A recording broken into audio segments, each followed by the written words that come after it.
We are in Nashville, Tennessee, at Extreme Escape Games. I feel like we're in a parking lot, like a Walmart parking lot. Toys R Us. It's a very Toys R Us. It's Toys R Us. Giant parking lot for this. Well, I thought they went out of Escape business. room. They did. Just Used to be Toys R Us. Whatever it is, now looks. it's Toys for Us. Yes. And we're doing Extreme Escape Games. What's the room? Grand Illusion. Grand Illusion. We've heard great things. Looks good from the outside. Let's go see what. Oh, I should introduce everybody. That's Billy. You know Billy. He's got a V-neck on, so he's stylish today. Pretty hip. Yep. That's Caleb. Caleb is Billy's son, my nephew. And Mark. Mark is a friend of ours. Kansas. From Kansas. Yeah.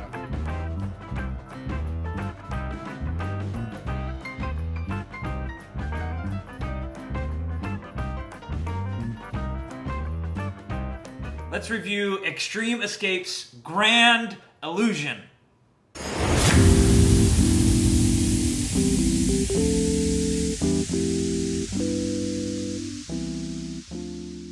We did our first escape room last night, Grand Illusion. Great way to start off our week. Very well. Perfect room to start the week. I don't know if that's the best room that we'll do, but it may have been the best room we did. Let's hope not. Almost broke the record for the month. We were 2 minutes short of the record for the month, so we were a little disappointed. As always, 2 minutes short. the Theme thing- of your life, Mike. the thing.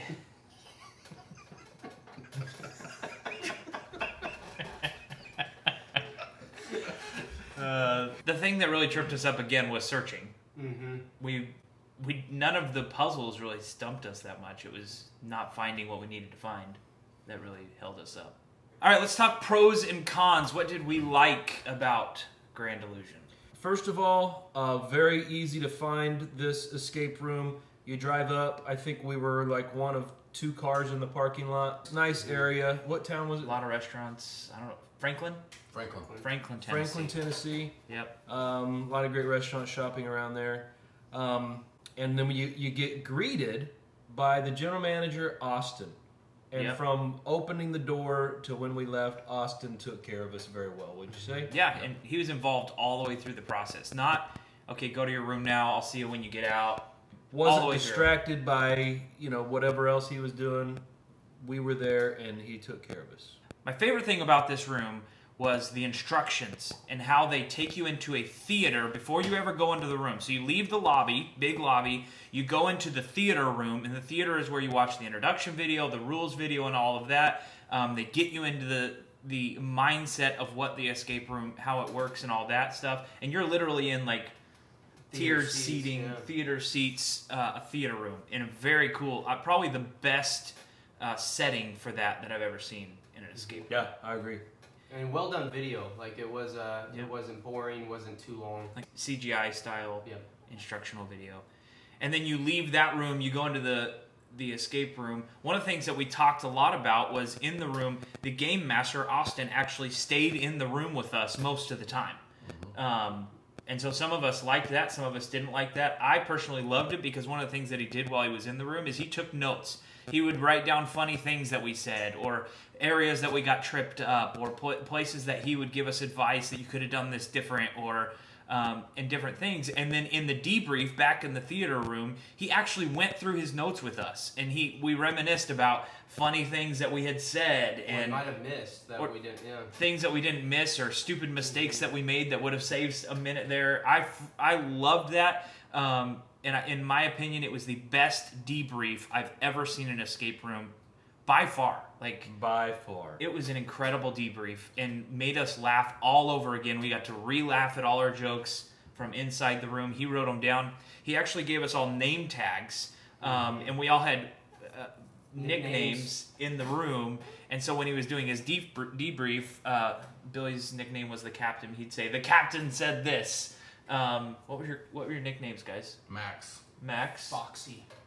Which doesn't fit at all. And you're Paul. I was Paul.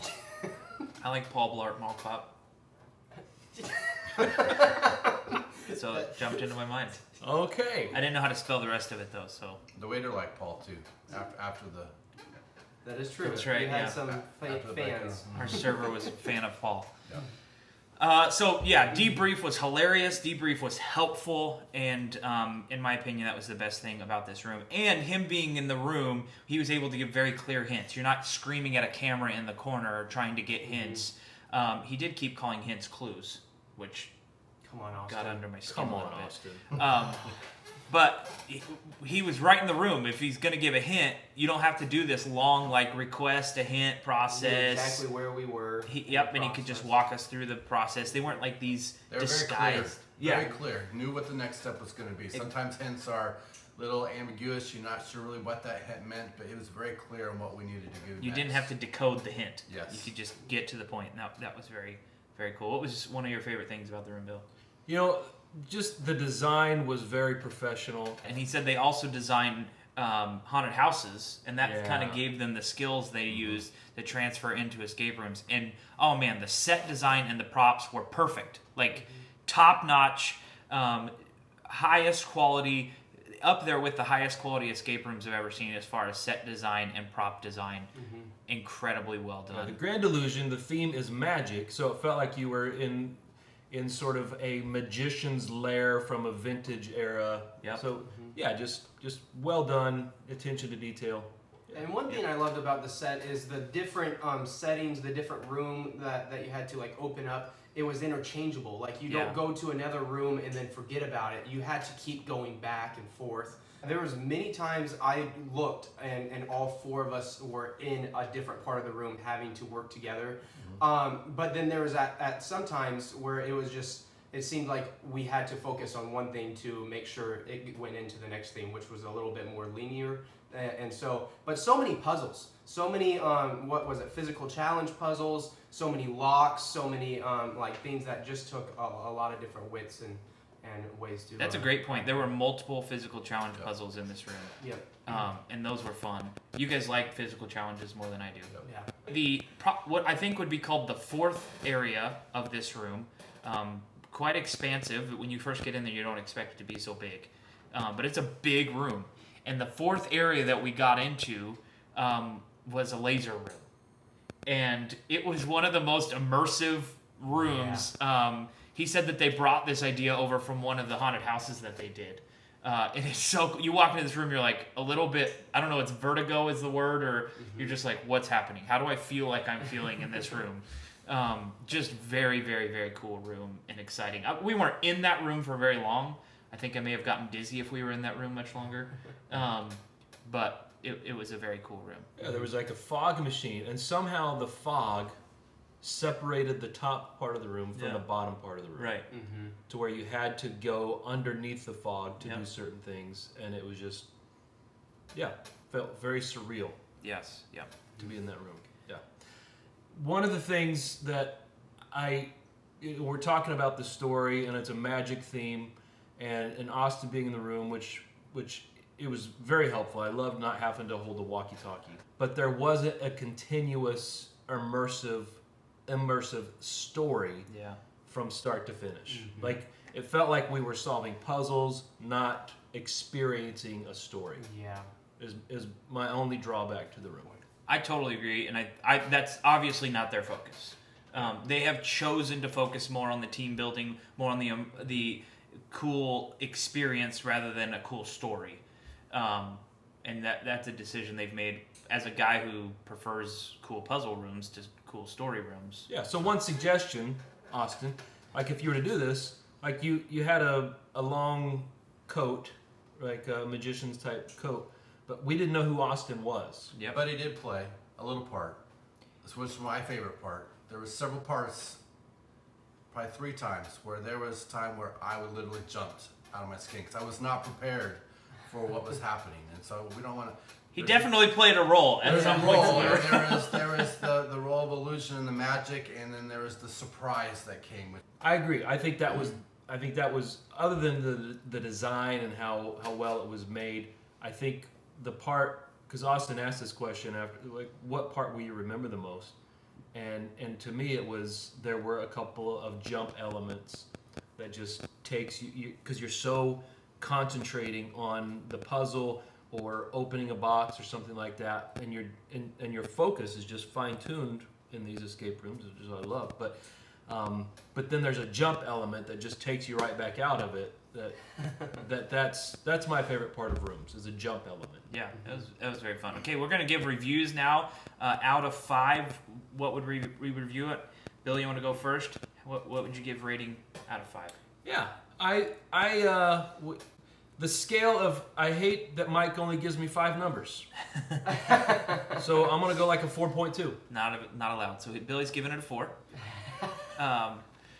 A 4. I think that's good. I've been bouncing back and forth between 4 and 5. I'm going to give it up to a 5 because of the debrief at the end. And they make such a sacrifice to do that 15-minute debrief after the room, because that means they're having to wait that much longer to get the next team into the room. And I want to appreciate them for sacrificing and doing the debrief. That is so worth it, and it is so awesome. And him being in the room helped that debrief. It took away from the storyline. In my opinion, the only downside of this room was the lack of immersive story.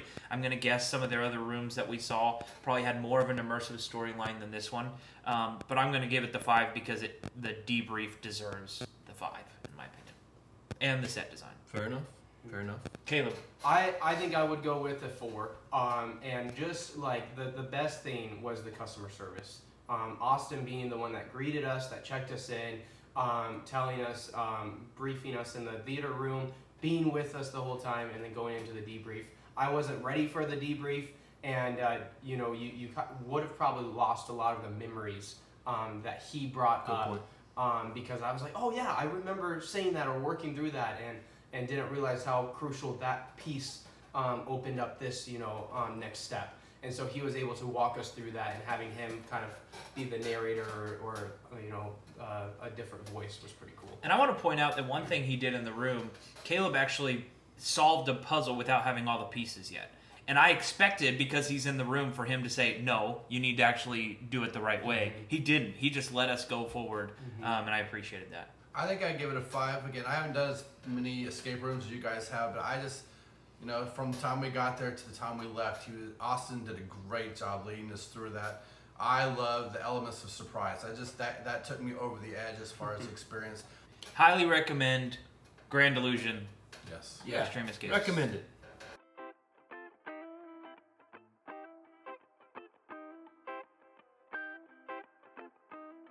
We are at Murfreesboro. Mark's from here. He says it's Murfreesboro. What do you say it is? Murphy's. We'll ask him when we go inside. Murfreesboro Escape Rooms. Here we go. Got our Chick-fil-A. Good. Ready to go. Today we did 3 escape rooms at Murfreesboro Escape Rooms. Great rooms. Highly recommend the whole location. But let's go through one by one. Let's review Blind Pig at Murfreesboro Escape Games.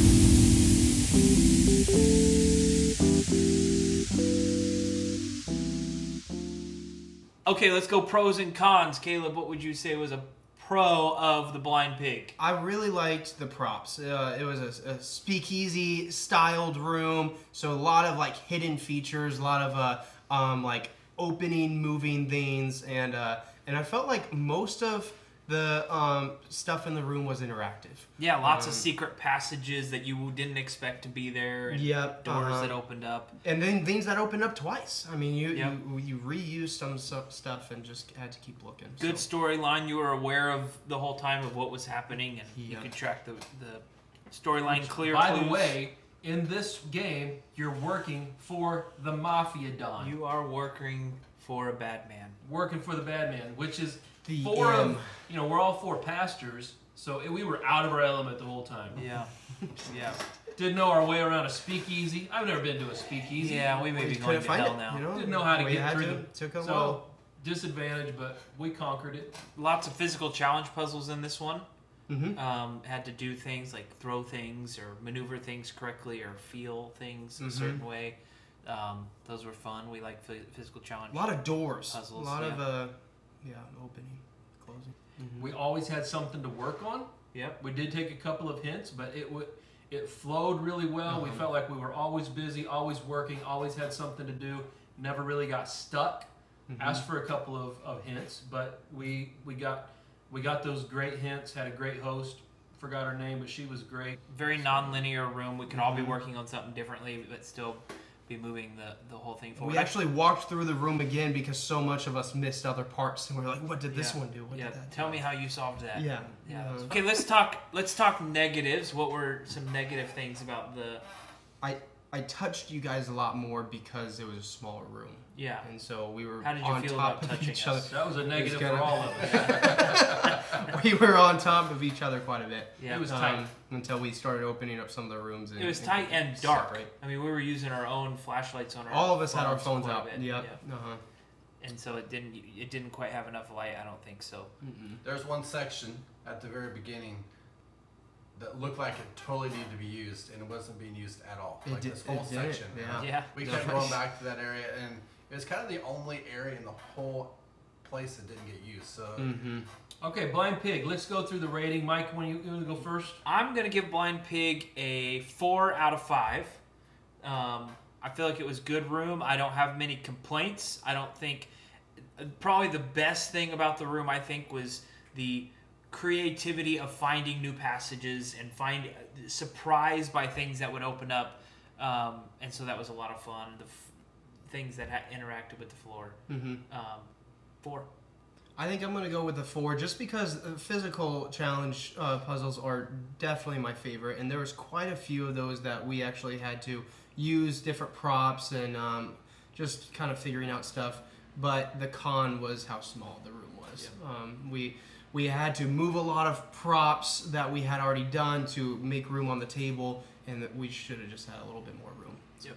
Yeah, I'm going to go 4.4 on this one. So we're rounding down to 4. So, yeah, 4.4 is what I'm going to stick with because it was just so much fun, and it was so coolly designed, so coolly decorated. So, had very few drawbacks to this one. It was kind of tight, was kind of dark, but man, were the puzzles just interesting. I'm gonna go 4.0.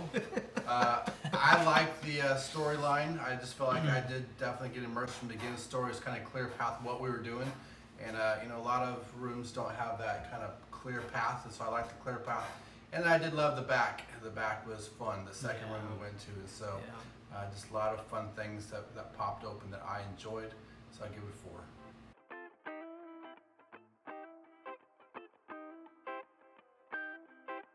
Let's next review the second room that we did at Murfreesboro Escape Rooms. The second room we did was Apartment A.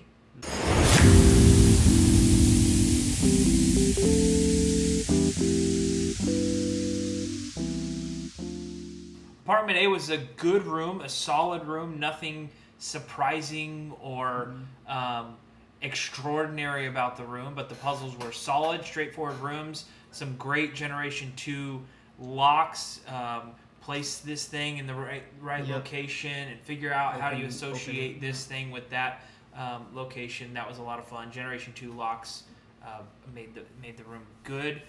It is just one single room. And so you're not moving to a different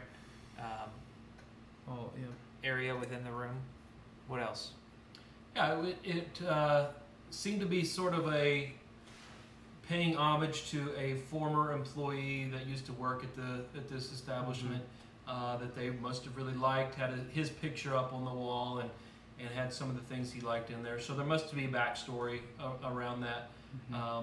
I don't think it helped you do the room or didn't prohibit you if you didn't know this guy at all, because you could still just work the puzzles. But it was just kind of a sweet gesture that they would make a room devoted to this guy that used to work there. And the room was extremely linear. Uh-huh. There was you knew exactly what you were working on next. Okay, now we got to solve this puzzle. Now we got to solve this There's puzzle. more waiting in this one than the other rooms at Murfreesboro. I would say if you haven't done a lot of escape rooms and you want to just acclimate somebody in your group to escape rooms, this is a good one because you're working on this one and you're not going to move on from this one until you solve this one, and then you can move to the next one. Which is kind of hard when you have a group of 4 or 5 because you're just standing around watching the other guys solve that puzzle. And I feel what brought this one down for me was had spent so many time in the other rooms where there was puzzles that were multifaceted, and here I think we overcomplicated so many puzzles that wasted our time, and we could have done it a lot faster if we would have just said, let's look at this from afar and take a step back. But They're all very simple as well. yeah. And that's kind of for me, we like a little bit of a challenge, and just kind of one step after another, just kind of following the process through. And so it left a little being, there wasn't much excitement to the room. If you like puzzles, you kind of go from one to one. But again, it was a little too simple for me, and not quite exciting. It was a good story, I guess, but very simple. All right, let's review this room. Out of 5, what would you give it, Caleb? I think I would actually go with a 2. Staying in the same room, you get to see everything at the first time, and so there wasn't any more like surprise elements or additions to that.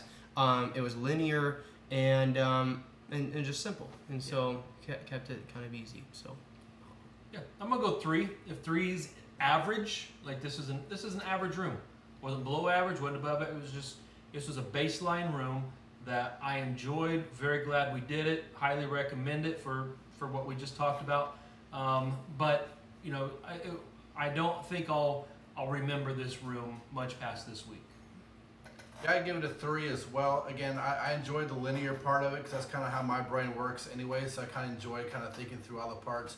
But for me, it was just too simple. I think the thing that bumps it up to a 3 for me, I was bouncing between a 2 and a 3. The thing that bumps it up is the use of the Generation 2 locks. It is a traditional style escape rooms, but they've added the Generation 2 locks that I think bump it up in quality, and so makes it a 3. It was fun. So let's review the third room that we did at Murfreesboro Escape Rooms, High Noon.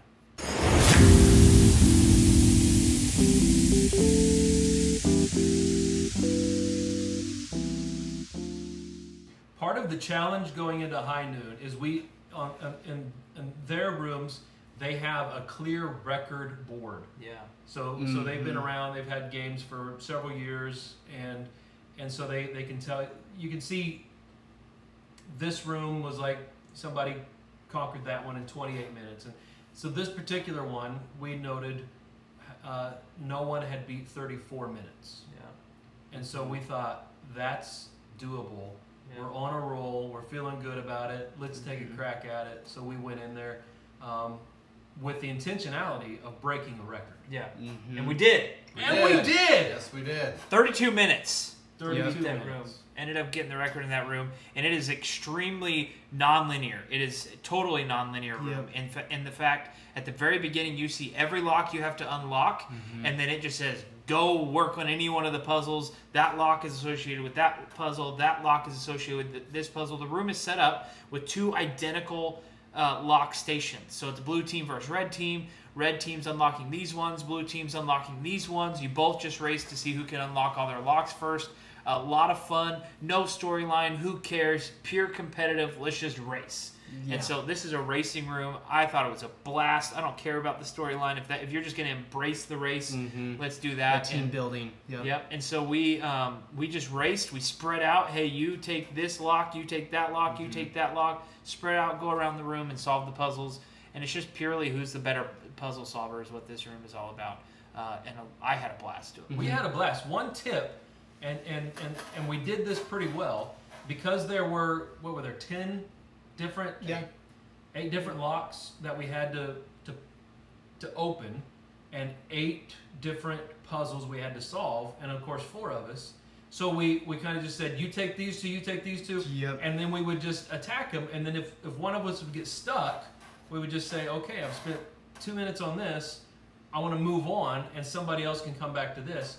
So one tip, one piece of advice for escape room enthusiasts is don't let your ego get in the way of moving on. Letting somebody else come over with a fresh set of eyes and just say, just ask them, what do you see here? Am I missing something here? Because a lot of times somebody will just see it right off where you've been staring, losing the forest for the trees kind of a deal. And I will do more competitive rooms intentionally just because I love this one so much. It had a theme, a saloon and a jail in an Old West type of a setting. Yeah. So it had a theme to it. Not really. I don't even know what the story was. I don't think there was a story at all. yeah. You just knew you're trying to open every one of these locks, do this, do that, and then you're done. Yeah. I think it would be so interesting and probably super chaotic to have a second team in there. Yeah. And it was nice that we were just one-sided, working together and everything. But having another team doing their own thing, probably trying to kind of fight over some of the stuff because it would have been on top of each other. So we just totally ignored the blue side of the room. We Chiefs fans just went with the red locks and decided we were just going to ignore the blue side, solve the red side, as if we were competing against another team. Yeah. And we beat that other team that wasn't even there. Yeah. We killed them. Yeah. They got 0. They were 0. Easy. The big downside of this room for me is the lack of unknown. I love a surprise in a room, and so I didn't think that was going to open, or I didn't expect that area to be there, or there was no element of surprise. Everything is known. Labels, yeah. Yeah. So I understand why they do it in a competitive room, but the lack of element of surprise takes away some enjoyment for me. All right, so let's review High Noon Room. What'd you think, Caleb? I think this is a solid 3. I think it would be such a cool team building experience, bringing in some people and then debriefing, kind of going into a team exercise afterwards and having that camaraderie. It was pretty cool to do my first competitive room. Yeah, good. I'm gonna give it a 4 because it's a race room. If that was the only room we had done in a day, I might be a little disappointed. But we knew it was a race room, so we considered it a bonus. Yeah. And because it's a bonus room, and we're just going to see if we can go fast and break the record. And again, we did by 2 full minutes.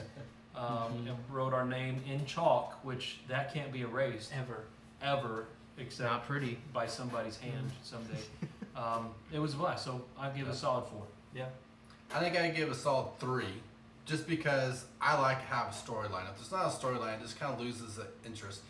Yeah, that's good. I'd give it a 4 purely because I think I've played over 100 escape rooms, never done a competitive room before. So something's got to encourage rooms to add more competitive rooms. It's well worth it. I don't think all of your rooms at a location should be a competitive room, but one of your rooms need to be a competitive room. Yeah. So I'm going to bump them up, just say, good job doing something that not everybody's doing. Right. Yeah. It's trying something new. It's unique. I'll bump it up to a 4. Yeah.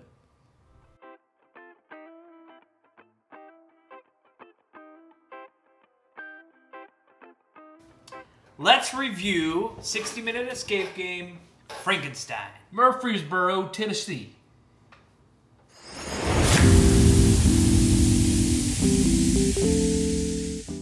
Okay, let's talk pros, the good things we liked about Frankenstein. Frankenstein. The lighting What we was liked. impeccable. Great lighting. Amazing lighting. When Great you walk in, design. you don't expect that. No, it was dark. We Yeah. were asking for flashlights. They wouldn't let us use phones or anything like that. And then the lighting. I think that's the thing that stands out most about both of the rooms that we did at 60-minute escape game, because they're the way that they light up a section based on what you need to be working on and revealing to you which direction you should go. How things lit up in the room was brilliant and beautiful. Used all 5 senses. Yeah, that's true. It even smelled unique. That's right. That is true. Yep. I mean, not like bad. It's just like it smelled like you were in kind of a professor's laboratory. Yeah, it smelled like fire when we turned on the fireplace at one point. I don't want to give away too much, but Yeah. that was really cool. They made that room. You walk in and you're like, oh, okay, this is We've just entered into a different realm. we've left this world. It's a beautiful, incredibly beautiful room. And I think one of the props, and I won't give it away, but one of the props in this room was the coolest prop I've ever seen in an escape room. Wow. That final prop, just Yeah. gorgeous, so well designed, surprising, very cool. Which, if you're going to name a room Frankenstein, Yeah, you need better that. come big, because Yeah. Frankenstein's big. Yeah, that's right. And they did. Yeah. They went. The rooms at 60-minute escape are very large rooms. Yes. Like, Uh-huh. be prepared to Huge. explore Multi-level. for a while. Multi-levels were the key. Yeah, Yeah. and great use of the space, because they didn't use a lot of square footage. They went up. Uh-huh. And so it helped them a lot to have some high ceilings. Yep. Guys over 6 foot were at a disadvantage Good luck. Yep. in this room. Yeah. Gotta go up, gotta go down. But you're not crawling. You could actually walk, for the most part. you had to crawl. There was a crawling. There was some crawling. Section. Yep. But Or two. very good room.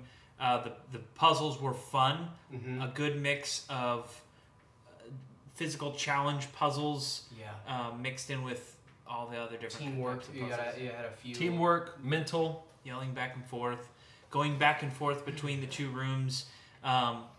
Pretty non-linear room. Yeah. You could work on multiple different puzzles at the same time. In fact, a lot of times you guys would be on one level working on a room. We'd be on another level working on the room. Very good room. And I think we're kind of underselling it because you were saying this is like one of your top rooms that we played Yeah. now. When you get out of it, because of the final wow element, Yeah. I came out saying, boy, that's a 5 out of 5 right there. Yeah. Mhm. Yeah. We unpacked it a little bit and was like, well, maybe. I went down to a 4.5 after, Okay. because I can do that. Mhm. The, It's my the skill. room is an incredibly well designed room. I'll be totally honest about 60-Minute Escape and say I was turned off by a couple things that happened before we ever got into the room. So now you're going to cons. So we'll jump back and forth a little bit. Gotcha. We pull up. The owner of the place has his own parking spot. Next to the Not handicap for like spot. first-time visitors. That you pulled into it first. And then I had to back out and go park across So the we parking didn't get lot towed. because I'm not the owner of the escape room. So it said owner's parking place. We All know who's- others will be towed. we know who is most important to them at 60-Minute Escape game. We had to park in the second level. Yeah. And then you go in and they have rules. Lots of rules. They will enforce their rules about only 2 people in the hallway at a time and 2 people in the restroom at a time and don't look around while we're giving instructions and Yep. they like their rules. Wanted to use the restroom? Nope, not until you sign the waiver. Yep. So they're structured. A type A, 1 Enneagrams, a lot of them at this place. So I was a little turned off. I was expecting a lot from the rooms, and the rooms delivered. Yeah. Very good rooms, better than I was expecting. Just the puzzles and the room design, the set design, and Frankenstein specifically both rooms were incredibly well designed. The lighting is the thing that surprised me so much. The lighting was fantastic. So many different.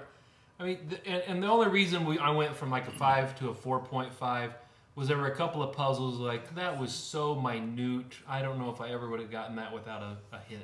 Mm-hmm. Yeah, there were 2 puzzles where we were just like, nope, would have never figured that out. And so one of the things that I think great room designers do is they clue toward everything. Everything has a clue. So it says, in order to find the solution, look at this, or they have an icon that points to that. Yeah. This one you were just kind of needed to guess in order to solve the puzzle, and I don't feel like they clued enough. Now I would say they were generous with their hints. And so Yeah, the hints were great. The hints were great, and I was happy with how they used the hints to show us what could have been done through clues. One of the things that I think was a pro but also a con was how complex some of the puzzles were that used maybe electricity or sensors. It also was some of them were finicky. And so we kind of lost some time just because we had to get the sensor perfectly. Even though we had the puzzle solved, we had to make sure that the sensor was completely on the thing. Yeah, and I would say, so a lot of Generation 2 locks. Generation 1 locks are you put a key in a thing or you turn the... Generation 2 is I set this thing on there and somehow some electronic thing happens and a door opens. Tons of Generation 2 locks and automated things in this room. But usually as comes with Generation 2 locks, maybe if you don't set the item perfectly on there or something, that gets a little finicky. That just is par for the course for Generation 2 locks. But one of the things that I think great designers of Generation 2 locks do are have very responsive doors or mechanics. So when I solve a puzzle, it is obvious what just happened. That door flew open, not, okay, now we can open it versus we couldn't before. Yeah, that's true. So there were a few times when we solve it, awesome, the door flew open or the light shone on it. But there were a couple times when we solved the Generation 2 lock where it was like, I think something clicked. Did we do something? Like, did we solve Everybody it? be quiet. Did something click? Yeah. Trying to figure out what did we solve? Where does that lead us next? Now, the thing that they did to solve that problem most of the time was lights. Yeah. Oh, that wasn't lit up before, right? And then we Yes. realized, okay, now we can open the door. lights that the light was showing on. show the way. Yeah. So here, go ahead. Good. One time it was actually a great thing that we had to open up, but we had to put a lot of pressure on it. Yeah, that's right. And we thought we were breaking it, but we had to actually put enough pressure on it. So normally they're saying just, if it's a finger or thumb, but this one we actually put extra pressure on. And we were nervous because of how serious they took the rules. Yes. Yeah. And so we're like, But we put some extra pressure in it, and it popped. Yeah. It opened, but we were a little nervous of that. So that kind of was a we little kept looking calm. at the camera like, Yeah. I thought the room was awesome. So here's what I would say about the owner's parking place. If you can design rooms that well, you deserve your own parking place. No problem with that. Keep it. Good job designing. It was beautiful. Let's go to reviews. What would you give it out of 5, Bill? You said 4.5? I'd give it a 4.6 at this point. Okay, so we're rounding to 5. Billy Sure. gives it a 5 out of 5. It's deserving of It a 5 deserves out of that. 5. It was Yeah. great. It's a beautiful room. Mark? Somewhere between a 4 and a 5. I mean, because we did 2, I have a 5 for the other one. So I'm giving this one 4 just because I love the other one that we're going to review in just a few minutes. I'm going to give this one a 4. Okay. I'm Caleb? gonna for same reason for the 4. Yep. Just because it was incredible. The other one. Yeah, and I'm giving this one a 4 because of the things that annoyed me about the room that didn't work perfectly or weren't clued entirely well. But the set, I mean, is an easy 5. Very realistic props. The props. Yeah,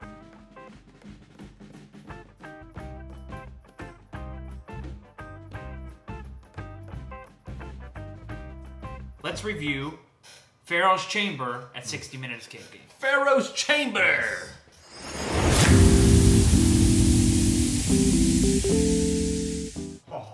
My favorites Favorite of all time? so far. We've done What were some of six the favorites? Favorite parts.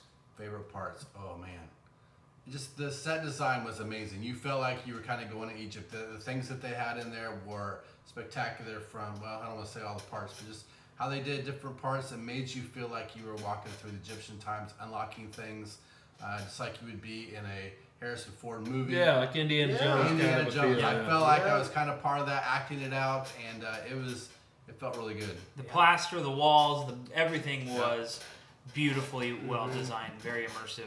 Lighting in that was also incredible. Every time we did something, things would light up for us, and Yeah, you knew kind of what. It would order. show you where to go based on what light lit up when. yes. It also showed you when you were successful. Oh, we were able to light up all those lights. We were successful. Yep. And so lighting at all the rooms in 60-minute escape game, just phenomenal lighting in all the rooms. I love levels. That one had Multi-level. some multi-levels that were pretty awesome to go through. And it just kept building. Up Yeah. and then across and then down and then Yeah. over and it just Yes. architecture amazing. Yeah, Yes. it's beautiful. They used their space incredibly well. And again, the Generation 2 locks in that room were really cool. How does setting something here really do so? Oh, okay, we unlocked the code by It was it by really weight, worked. yeah. Yeah, there were some weight-oriented puzzles that you had to solve by putting a certain amount of weight on something. It's just very, very well done. Some of the room, puzzles I've never seen before, so that was cool. Yep. Yeah, very Other creative. pros in the Pharaoh's Chamber. The team puzzles. There was a few times we actually needed 2 or 3 of us Yep. to try and get. So that Spread was- out. You do this. You do Yeah. this. You got to hold this right here while I hold this over here. Yep.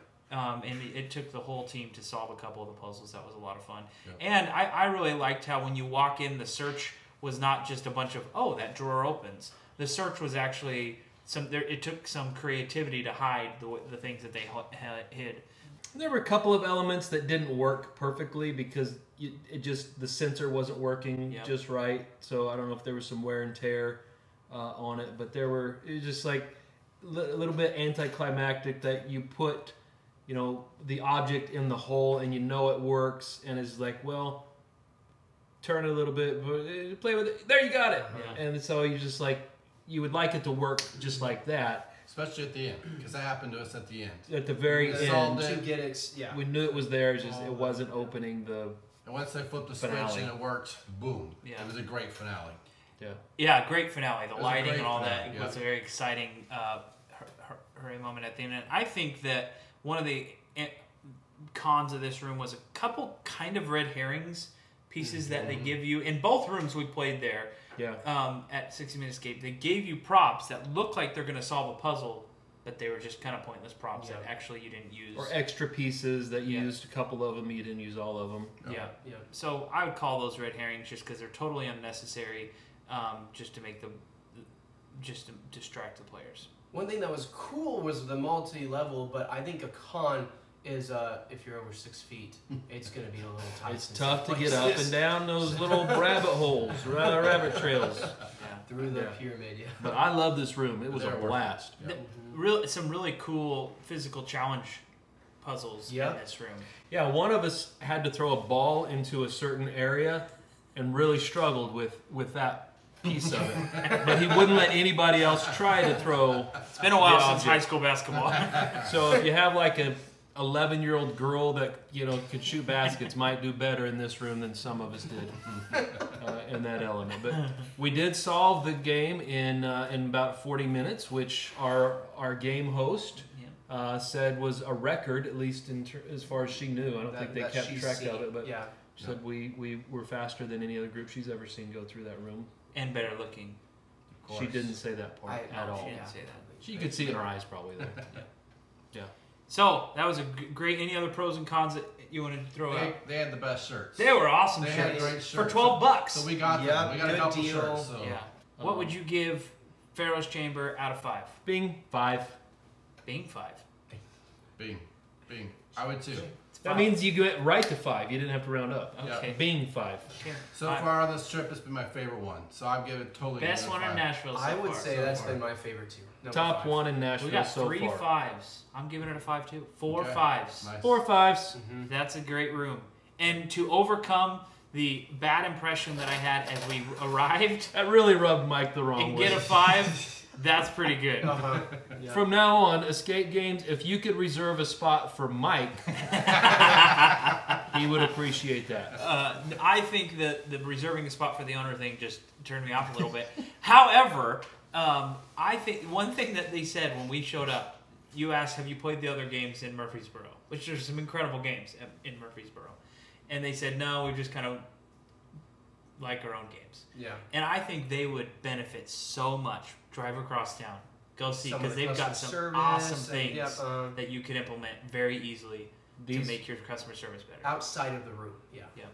Yeah, that's a good point. I mean, they were kind. I'm not saying they were rude or anything. These rooms were amazing, though. Yeah, the rooms were incredible. Might sound like we're a little nitpicky from that, so it's because some are nitpicky on certain things, but Mike for his living, what his job is customer service excellence, or else people aren't part of your ministry and so forth. So you pick up on those things more than most people would. Yep. Yeah, that's fine. Incredible rooms. Highly Loved it. recommend. Highly recommend. Highly recommend 60 Minute Escape Game.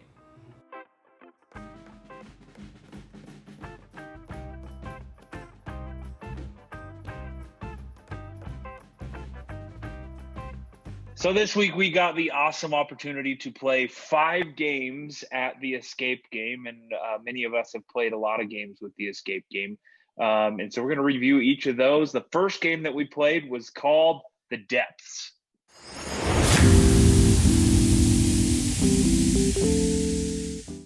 We love the Escape Game. The Escape Game, good company. The Depths is their newest room. They've just released it at multiple locations. And it's a good room, and we'll just jump right into it. Pros and cons. What was everybody's favorite thing about The Depths? It was clean. Nice, crisp, clean, brand new paint, smelled clean, felt clean, COVID clean. That's a great start. Yeah, I'm going to guess the way they design surfaces in Escape Room is going to change for easier cleaning now. Yeah. The world is a better place now because of all that. Clean room. Yeah, what else?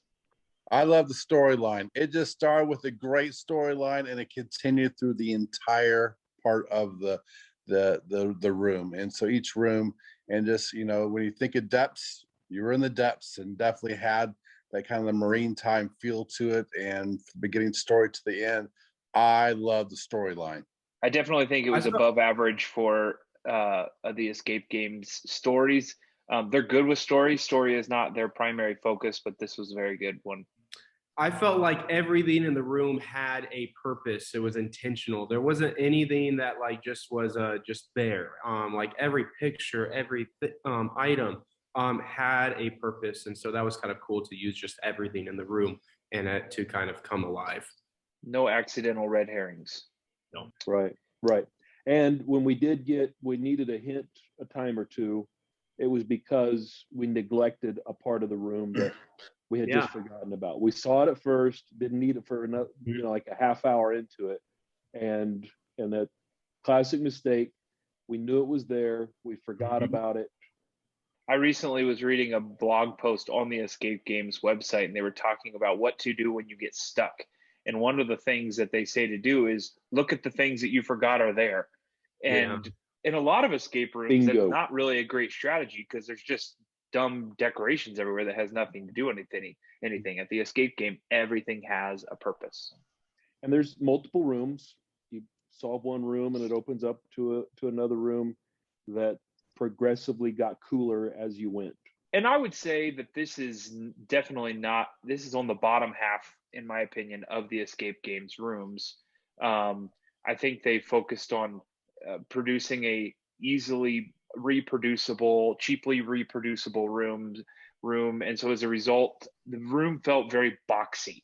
It's like we started in a boxy room, we left that boxy room to another boxy room, we left that boxy room to another boxy, and it just felt like one big box. I felt tiny in the submarine room. I mean, I'm sure that every submarine is going to feel tiny and claustrophobic. They hit that vibe. That first room was a little small for all four of us. So let me ask you about another one that's jumping out to me.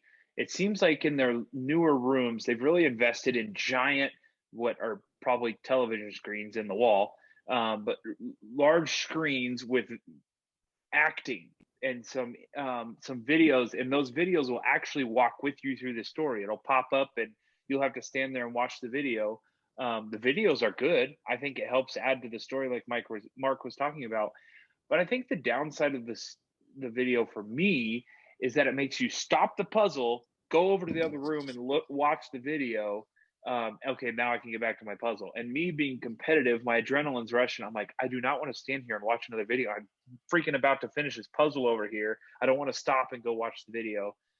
Yeah, for me, Mike, I probably like the storylines the best out of the team. At least I feel like I do. I kind of like getting immersed in the story. The simple ones that we do that don't have a storyline, I don't appreciate those as much. But on the other hand, the video does tell a story, but it can be very distracting because there was, at least in the depths, there was, I don't know how many videos. There's quite a few. And so it does kind of chop up your momentum and your thinking and your going where you have to stop and then like try to analyze the video. Is there things that they're trying to tell us? Did we miss something? Did we not? And so it does kind of, I don't mind one or two stories to kind of bring you into the story, but the depths had probably too many, even for me in the storyline, because I feel like it did kind of chop up the flow up for us because we are wanting to get through the room as quick as possible. So I had someone ask me like, you guys did rooms so fast when I was explaining it at home. Did you feel like you wasted your money because you're paying for a 60-minute session, but we're getting out of there in like, what was our fastest room? 32 minutes. And so like we're cutting that in half. I feel like when we're in the intensive mode and we're hitting so many back to back, we actually were able to add 2 more rooms because we had more time before our next reservation. That's true. And like that was pretty sweet. I think too, I like the storylines. So I could have slowed down a little bit because you missed a lot of things. You know, Mike's solving things so fast. I like, what did you even do? And so, but the cool thing is because we got it done in 30 minutes, they always took us back through. And so we could ask, so what did you do here, Mike? Caleb, what did you do here? Billy, what did you do here? So we could ask the questions to kind of see what they had to go through to open that. And that kind of like helped me see the whole picture. But that's going to happen whether you go slow or fast. You're working on your own individual things. And so I like going fast because that's part of it. You want to see how well you're engaging together as a team to get through it. Yes, you want the storyline to bring you in. But again, that's the whole purpose is escaping. and getting those clues and getting those hints and getting those challenges the best, fastest way better. So I don't think it takes it away by going faster. I could say all day long, I want to go slower to get the story, but it's not going to happen. Too competitive. Once I get going, nothing's slowing me down. I don't care what we talk about in this moment. Nothing's slowing me down. Let's rate the depths. Let's talk about out of 5, what would you give this room? Caleb, let's go first with you. Okay. You said that this is probably like one of the bottom half ones of the escape game. I would probably agree with that, but the escape game is on such a different level than so many of the other companies and businesses out there. And they're just so ahead of the game. I'm going to give it a 4 because I'm rating it overall. Really enjoyed it, but I would probably agree that out of the 9-10 rooms, it's probably on the lower level for them. Mm-hmm. Good. Billy? I'd say 4, solid 4. Cleanliness in and of itself would give it bonus points, but yeah, solid 4. Not one of my favorite, not one of my top 10s, but loved the room, a lot of fun. Mark? Yeah, I get a solid 4 as well. Again, I like the decorations. I love the theme with it. I did like the storyline, and all the puzzles that went with it kind of flowed all synchronized together. So I think they did a great job. I know it was a little boxy, but again, I still felt like the decoration, it was just all flowed really well. Yeah, it's good. I'm going to put it a 3 because I was turned off by the boxiness. But there was a great physical challenge puzzle. There was a map puzzle that had a really cool mechanic to it I've never seen before in another room. On par with the escape game, had some great things. But I think they went in the wrong direction, in my opinion, with the boxy room and the lots of in a lot of videos.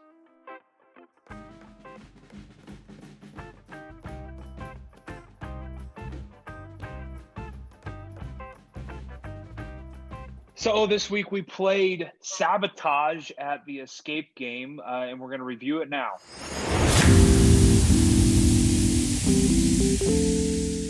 So Sabotage is a little unique, and it's the escape game's only room like it. It's a competitive room. It is not a story room. There's no story to follow. It is purely just, well, I guess they have a little bit of a setup story, but it is purely one team versus another team. And you can choose to actually compete against another team or to compete against a computer simulation of the other team, of another team. And you're just in a room. You're in one room the whole time, competing against this computer simulation or competing against another team. And so your team's running around in this team. So let's talk the good and bad of this room. What was the good? Here's what I love about the Sabotage room. It was different. And the escape game is experimenting, in my opinion, with something like this. They're trying to see, does the traditional escape room have maybe limits, and then we need to expand beyond the traditional escape experience? This is a variation of it, which I believe is it wasn't our favorite of the week, but the definite pro, in my opinion, is they're trying to go outside the norms and see, is there room in the escape game world for a competitive one-on-one experience that you could go head-to-head with against another team. And I love that they experiment. I love that they're progressive and futuristic thinking. See, I think this could be the future of escape rooms, because in my mind, the normal escape room with a big storyline is the campaign of a video game. But then you've got the other side of the video game that is your competitive side of the video game. On Call of Duty, I do the campaign one time, but I play the PvP part of the Call of Duty over and over and over again because I can play the same room and compete against another team. And so that's why I like Sabotage. I think they're going in the right direction. I think I would have changed some things about the room and how they did the layout of the room, and it was just too tight and too many people in too small a space. That's probably because we were at the maximum number of what they allow in that room, and so that's a large part of it. You think that you could do this room again with a different team, and that wouldn't be a advantage because you know some of the puzzles and how some of the doors open? Oh yeah, you'd have to change puzzles. You can't play the same room twice, um, because once you know how to solve the puzzles, then it just becomes a race to do what you both know how to do. But yeah, they'd have to switch the puzzles up. But I'm a part of enough puzzle groups and puzzle chains where there's an infinite number of puzzles. I mean, that they can switch out puzzles, especially in that room where it's just doors opening up and there's another puzzle behind this door. They put a different puzzle behind there and boom, you've got a new room. I actually walked into this room and saw it, and I'm like, this isn't going to be that cool. We have a chance to do this other room. We still got to do that other room because of how fast we finished this room, and that was awesome. But I was like, oh man, this isn't. I mean, what can happen in this room? And then doors started popping open, and it kind of like blew my mind on some of the puzzles that we haven't seen before. And the attack and the defense, I think we can talk a little bit about that. We got actually some big compliments, and we'll probably talk about that later. But the attack and defense, they explain in the instructions, and so it's like the very first part. But you can choose to attack, and you can decide how big of an attack that is, and how many codes to get that attack as big as possible. And then when you choose to attack the other team, the other team has a chance to defend that attack, and you get like a folder that has its own puzzle in it. My con for sabotage is that it had nothing to do with the Beastie Boys. That is a big con. I kind of thought you name a room sabotage, there's got to be some reference to Beastie Boys. Yeah. Wasn't. Not one. It was all white and futuristic. You were. You know, you guys. I think you guys are calling the all white room a con. To me, that was cool. I liked the all white room. I agree. The giant screen on one wall. I mean, the giant screen and the interactive. I mean, like I liked the doors popping open and all that. So the white room was not a con to me. The only thing that was clean. The only advice I'd give, not really a con, is don't do what we did. Don't take 5 people in there. That's too many. Sometimes there's only like 2 doors open. Again, having too many people in there where you were working on it. There wasn't room for both of us to be working on that particular clue and problem. And then I'd be standing there for a couple minutes until a new door opened up, and then I could go to the door and start moving stuff and figure out other problems. But all right, let's do ratings. Mark, we'll start with you. What would you give this out of a 5? I would probably give it a 3. Again, I think it was a solid room, is different, but again, to me, it just was not intriguing. It didn't draw me in. I feel like I was the least active out of most of the escape rooms we've done. And I hate being inactive. I just feel like I was a bystander for so much of it that I would have given it a 3. What about you, Billy? I'll go 3 for the same reasons. I like the direction they're going. I like how they're expanding the options for what an escape game experience can be. So it's a solid 3 with potential that's very encouraging in the future of these kind of games. Caleb. I'm actually going to go with a 2.5. 2.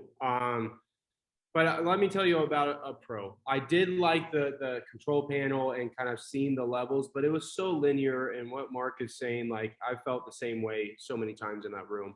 I am going to again part from the group, and I'm giving it a 4. I love the competitive rooms. I think it's the future of escape rooms. And I think they've got to keep experimenting on it. And I think just because they're willing to make a competitive room, I'm going to give it a 4.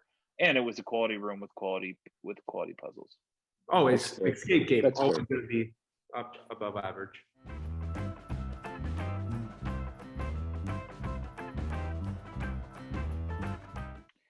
We are going to review another one of the escape games rooms. It is called Special Ops.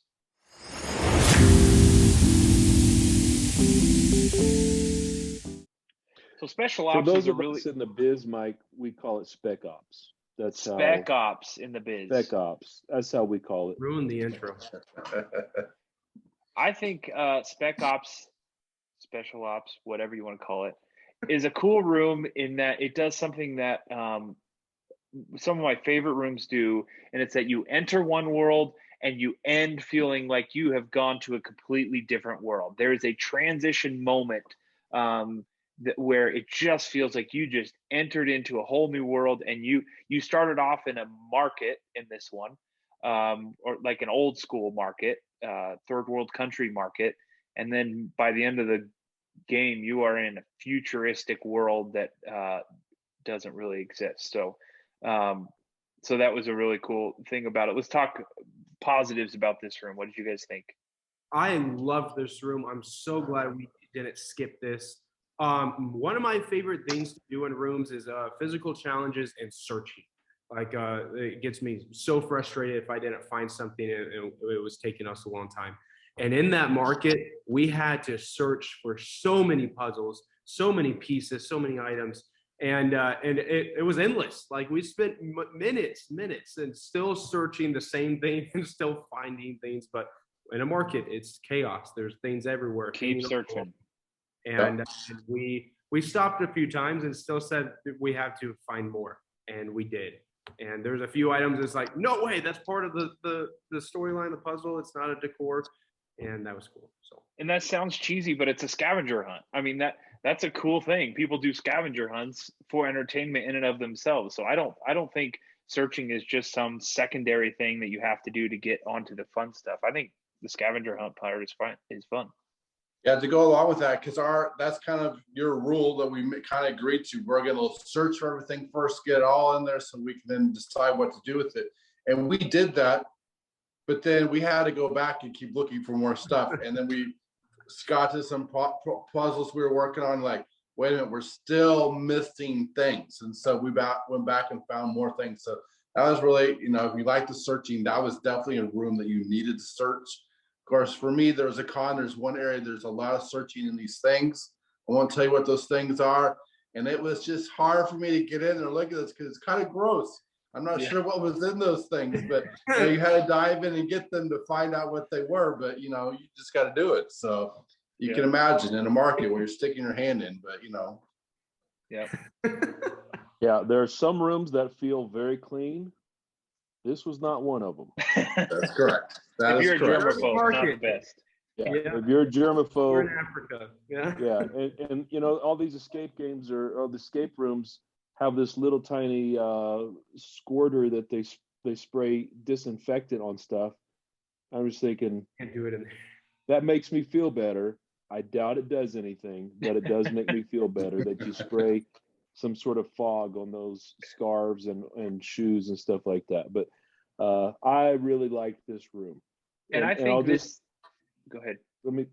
I want to throw out a rhyme for to help us remember to keep searching. You ready for my rhyme? No. When in doubt, keep searching.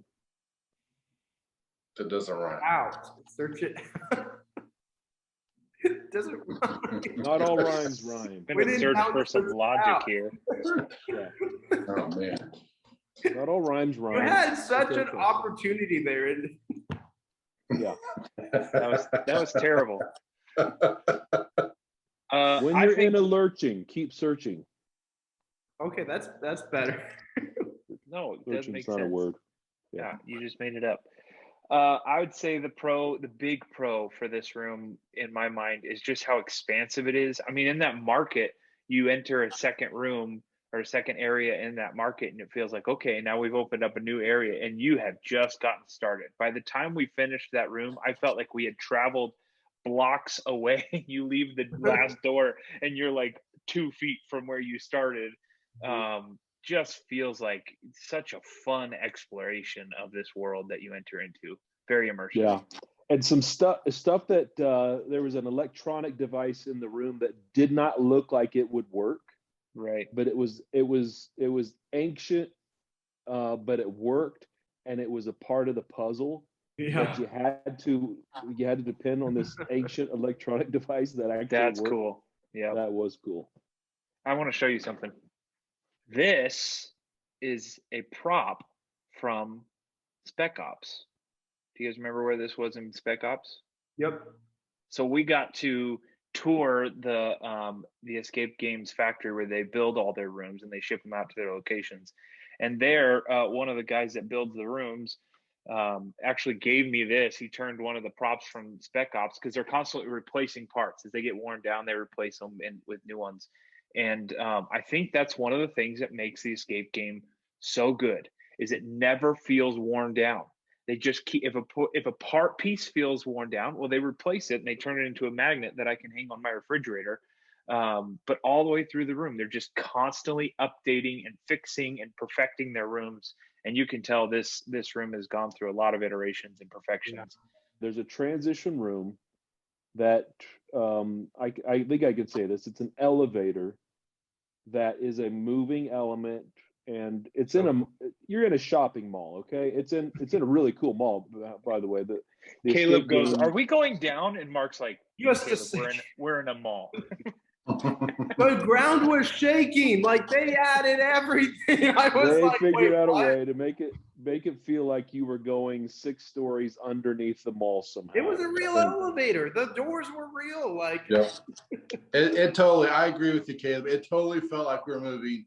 My scientific head said we are not moving. We cannot be moving, but it they totally had the felt, they lighting. gave you the They illusion. like, you thought you were kind of like in an old chute elevator, and Yeah. it was crazy how they used the lights.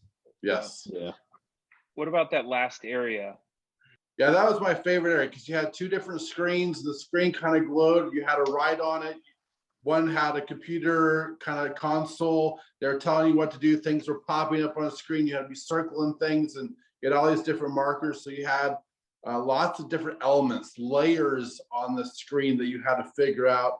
And just everything kind of popped together and built on it together. And it took teamwork as well.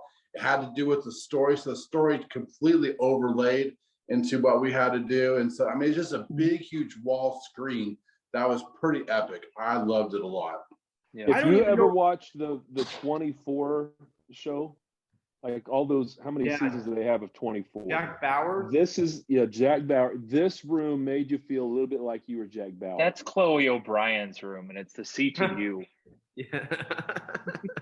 I did not feel like nerdy. I got Chloe past in this room. I felt Jack Bauer. You could have felt like Chloe. That's fine. I felt like Jack Bauer. So there was ahead. another puzzle in that last room that I loved. The 5th member of our team is Daniel, my other nephew, Billy's son, Caleb's brother. That Daniel and I just had to spend some time. It was a math problem. And so we just spent a lot of time working on this one puzzle. I love complex puzzles. It's going to take some brain power to get done. And so while Mark is doing that puzzle that he was talking about, where it's taking multiple people to run back and forth, Daniel and I are just staring at this math puzzle for like 10 minutes trying to figure it out. And the surprise element, I don't think we can give away too much, but there was a definite, beyond just you showed up in a CTU at the end of the game, which you didn't expect. There was another surprise at the end of the game that just made it that much more fun. So when you finish this room, very few rooms can give you such a celebration moment, like a victory moment, a climax moment. And this is a climax room. It is building all the way through. And by the end, you feel like, okay, we've just been through a story. And the surprise was like, it was an awesome part of the story, because we thought we were finished with the room. You're like, no, we have more puzzles to do because of the surprise element. So, all right, let's talk negatives of this room. None. It's very difficult to find a con in this room. It was so freaking good. It was good. Yep. All right, let's do ratings. Billy, you want to go first? Yeah, I'm gonna give it 4.6. So a 5. That's how rounding works. Okay. Billy's giving it a 5. I loved it. That was a great room. It's a great room. Yep. What you got, Mark? I think I would give it a 5 too. I love the interaction of it. I love the storyline. The rooms were very interactive. The puzzles were good and fun, and I think it was a good challenge for you, who's a little bit more professional than I am, but yet I also be able to accomplish something myself too. And I love the room. So good, solid 5. Caleb. I'll give it a 5. This room is number 2 on my list. It was amazing, and I loved the lighting. I loved us going into the different rooms and feeling like you're in a different world, like you said, Mike. We had 5 people in this room. I felt like all 5 of us stayed relatively busy the whole time, and a lot of us had to have teamwork. I felt like I worked with Mark a lot in this room, and that was fun. Because some of the same puzzles he loves, I love. I totally agree with you. I'm giving it a 5. It is that good of a room. I can't think of negatives. The discovery element of this game is so cool. Even searching that main room, you're discovering things behind those bags. You're discovering things behind those, and you just keep discovering things that you're like, that is so cool that is back there. Not to mention discovering the rooms. Man, it was just a lot of fun. Pure fun. Give it a 5. Hey guys, I'm so excited we get to review what has become my favorite escape room I've ever played at the escape game or anywhere. It is called Whoa. Yep, that's right. It's called Ruins.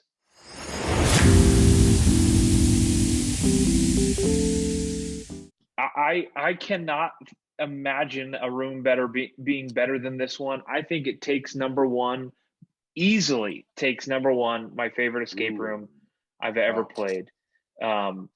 It's contracted with Disney. I mean, like, what kind of standard do you have when you do it? And it's obviously Disney. I mean, you walk in and the lobby that you walk into before you go into the game is immersive. I mean, you walk into the lobby, they've got brochures for the flight attendant that is helping you through, the tour guide. I agree. Best lobby ever in the history of gaming. Awesome lobby. You enter into the game and you start off in an airplane. Locked and you're up. flying. Yep. Buckled in, and you're flying. You're on a tour. You're going to some island or something to see some ruins, and you find and eventually you end up in these ruins, searching for a treasure.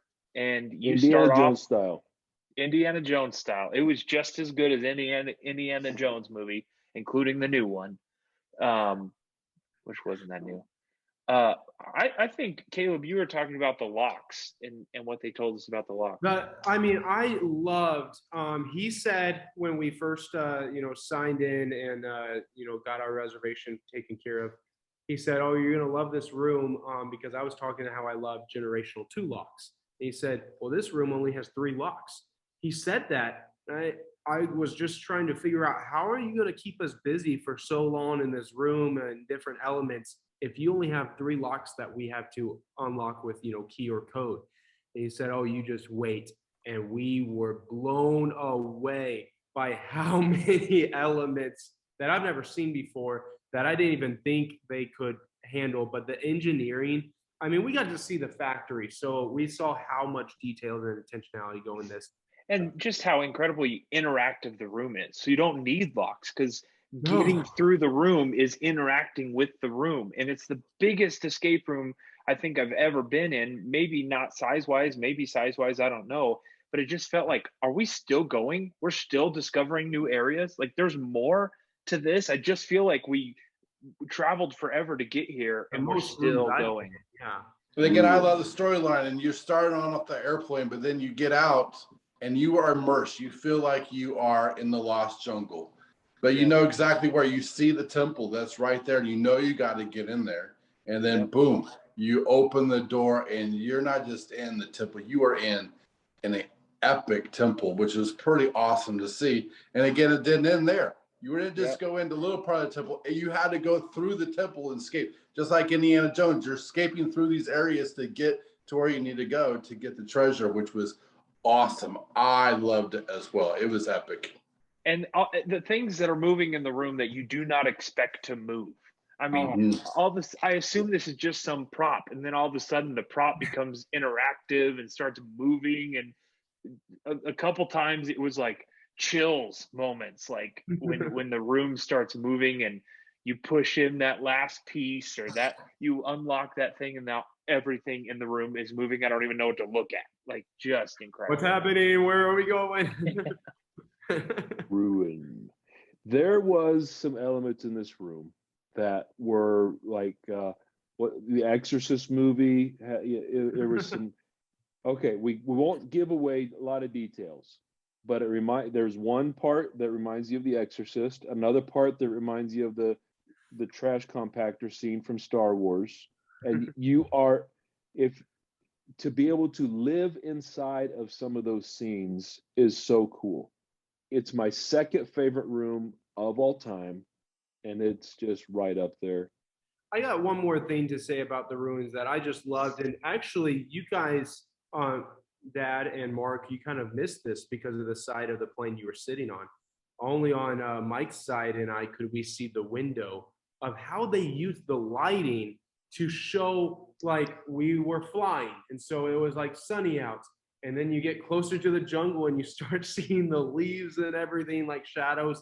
The projectors, even when you went into the ruins, you had the bird sounds and everything like every five senses. This is what Disney does well. This is what the escape room does well. All five of our senses were being used at one point. Being that this is probably my favorite one ever, I hate to put a con too, but I was sitting on the opposite side of the plane, so I didn't get to see any of that. And so Didn't see anything. again, Same here. We talked about the elevator and deep and how you felt like it was really moving. That was I didn't feel like the airplane was moving. I feel like they probably could have done something with the sound or some sort of vibration to make you feel like it was moving. Because again, I didn't get to visually see it. I just saw the sound of the plane, but I didn't get to see the visual what you saw. So that was probably one of my cons. I didn't get immersed right there at the beginning like you guys got immersed. And they how make could you do that on both seatbelt sides? on as you go into that little airplane. They make you put a seatbelt on, so you're kind of thinking we're going to get shaken here. Yeah, I said it's moving, guys. We're moving. Yeah, I mean, make the game master just shake the plane on the outside of it. He's hitting stuff. Yeah. I think the physical challenges in this room were a lot of fun. There was multiple times where you were using balls or sticks or something to maneuver and get things done. So you're not just doing a traditional lock. It feels more consistent with the storyline, and so that makes it a lot of fun. And the lighting and all of that was superb. That reminds me of another pro, searching the room. I got more excited at two parts of the items that I found because I was like, no way is this an item. It was part of the set, and it helped us. And I was like, that is the freaking coolest thing because the scavenger hunt aspect. I think the transition from one temple room to another temple room was one of those classic the escape game transitions. I'm going to say you slide down, but it includes a addition to the normal side. The escape game has slides in multiple rooms, but this was like an addition to the slide that made the slide that much cooler. That I won't spoil for you. Any cons that you can think of outside of you guys didn't get to see the cool window effects? Any other cons you can think of? There were no cons. We did no cons with the room, just cons with, not knowing that we were going a little bit too fast for the room. Faster is not always better. Ask your wife.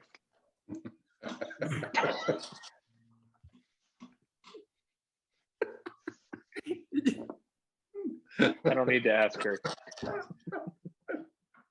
All right, let's do ratings for this room. What would you give this room out of 5? Caleb, go. This is a 6. I have 0 cons. I sat on the right side of the plane. I got to see all of the effects happening, and so like it was a perfect room for me. Like 3 locks and so much searching, so much physical challenges. Best room ever. Awesome, Billy. 5, easy, solid 5 plus. Don't have any cons for this room. If you do the room though in the Nashville escape game, go in and sit on the right side of the plane, right? and you won't miss out on anything like poor Mark and I did. Yep. Okay, for me, I give it a 5. I mean, it was really the perfect room. Even though I had a few small cons, it was still the perfect room. It just so immersed me in every aspect. I felt like I was truly walking like Indiana Jones and escaping out of this and finding the treasure. And I loved it.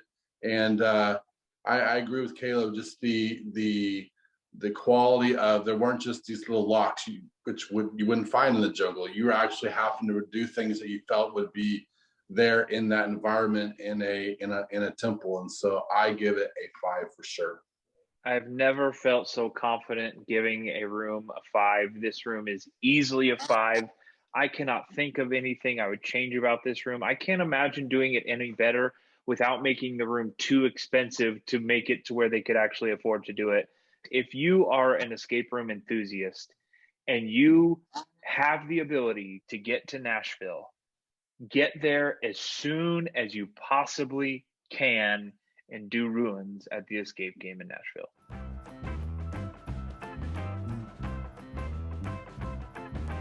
Hey, we're going to give a review for Mission Mars at the escape game in Nashville.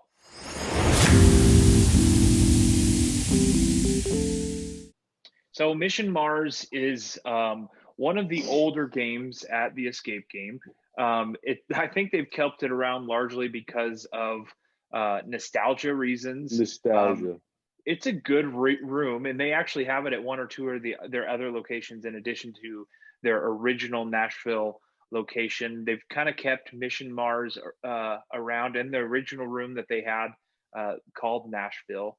I think largely because they were original rooms, and Mission Mars was first of its kind. It was kind of revolutionary in the escape room world, and so they've kind of kept it for this reason. With that said, I would say it's a very good room. I mean, it's the room is worth keeping. It's a very expansive room. You walk in and right away you're in a ship, and then you get into another part of the ship, and at one point you actually get outside of the ship and get to walk on Mars, and that feels like such an exciting environment. Feels like you're like the sky goes on forever. You get to see the outside of the ship, and just a very cool, well-designed room. And as far as technology goes, the technology is great. The videos, the interaction with the screens is well before its time for when this room was designed. Yeah, I would agree with you. The fact that I love space. I'm fascinated. I've always been fascinated as a kid. So being able to be in a spaceship and you're seeing all the knobs and the buttons, and it makes you feel like you're definitely in the spaceship. And then I was surprised to go out of the spaceship. I wasn't expecting that. I just thought we'd be always in, going from one room to the next. But you actually got to go out, and the room was so expansive, and like, all right, we're on Mars. It's pretty cool. And then getting into a spaceship outside and having to come back in, and they definitely had the feeling. So you felt like you were having to fix your spaceship, and so you felt that pressure. You felt like you're having to go from one thing to fix each part to it. And so I love the progression of the storyline. That was definitely a pro for me in it. I really enjoyed the room. I agree with all those comments that the spaceship experience felt very similar to what you see in the movies. Some of the same problems they face in some of those storylines, that you're running out of oxygen and you got to fix the oxygen tank so so you can breathe and that kind of stuff. So the storyline felt very engaging. The ship did feel very immersive. Yep. I think one of the cool areas, I had to go into an area that was a little bit smaller through a hatch and kind of do some things that was affecting something out of the hatch. And so that was kind of immersive for me, because I think it was a fairly simple thing to do, but I was the only one that really went in that room to experience it. For a while that you were in there working on that puzzle, I wish I could have seen it. I mean, it was a small hatch, so you were the only one who could do the puzzle, and it sounded like what you were doing was probably the coolest puzzle in the whole thing, but you're the only one that got to experience it. But I do like that it was nonlinear enough that we all had plenty of puzzles to work on while you were getting that one done, and so we were able to keep working. Yeah, the cons to this room to me is that it was old enough that some of the switches weren't working quite properly, and so there were a couple of hiccups in things opening up or the puzzles being solved, that it wasn't immediate gratification of opening the next thing because like a switch wasn't working. So I think the room's good enough that if they just switched out some of the switches, it would be it could last a lot longer. Yeah, and there was the downside of there were multiple things where you succeeded at doing something, but that success didn't actually accomplish anything. You had to have multiple successes to accomplish that thing, but there was nothing to tell us that your success actually got you one step closer. So it felt like, okay, you solved this puzzle, good job.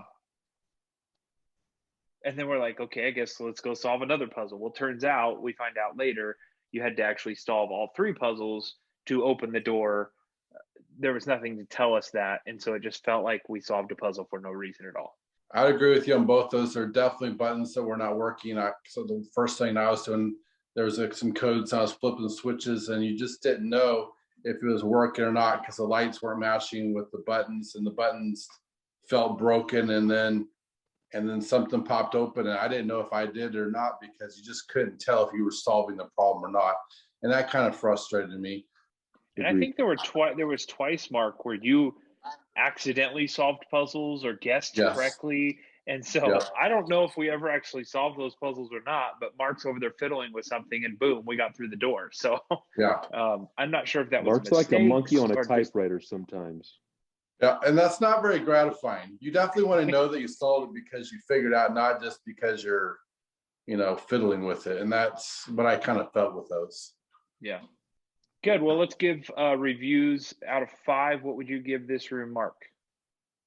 I'd probably give it a 3. Again, it was a great immersive story, and it was kind of a piece of their history. So I got to give them that. Again, I think if they would have done a little bit, I would have easily put it 4, if not higher. But I think just because of so many things that were not right with it, I would give it a 3. Yeah, I'm gonna go 3.4. So 3. Okay. Good. And I'll give it a 3 too. I think that the room has potential. No, 3.2. I'll give it a 3 as well. Yeah. I think the room has a lot of potential. I think they could tweak a couple of the puzzles even and improve the room. It seems like they've decided the room's not worth investing on in the future. My guess is it's because it's such an expensive room to build. They've decided they're not going to launch it at other locations. That could be wrong on that, but so they haven't continued to tweak it like they've tweaked many other rooms. But it's a good room, and if you're in the area, it's worth playing.